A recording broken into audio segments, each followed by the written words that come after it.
વાઘોડિયામાં MGVCL દ્વારા smart meter લગાવવાની કામગીરીને લઈને ગુતાલ ગામના લોકોએ વિરોધ કર્યો, પરંતુ વાઘોડિયા એમજીવીસીએલ દ્વારા ગુતાલ ગામમાં સ્માર્ટ મીટર લગાવવાની કામગીરી કરી સ્માર્ટ મીટર લગાવવામાં આવ્યા હતા.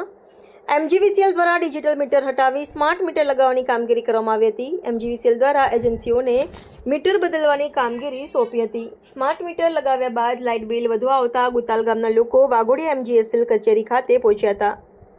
ગુતાલ ગામના લોકોએ વાઘોડિયા એમજીવીસીએલના ડેપ્યુટી એન્જિનિયર આર કે ગોહિલને રજૂઆત કરી હતી કે લગાવેલા સ્માર્ટ મીટર તાત્કાલિક ધોરણે કાઢી જૂના મીટર લગાવવાની માંગણી ગુતાલ ગામના લોકોએ કરી હતી. Reporter Pradeep Baria, cameraman Nitin Shah, Waghodia. Hi, હું છું ક્રુઝિન સિંઘાનિયા. આપની આસપાસના સત્ય સમાચાર જાણવા માટે જોતા રહો દીવ મિરર ન્યૂઝ અને હા, લાઈક અને સબસ્ક્રાઇબ કરવાનું ભૂલતા નહીં. Thank you.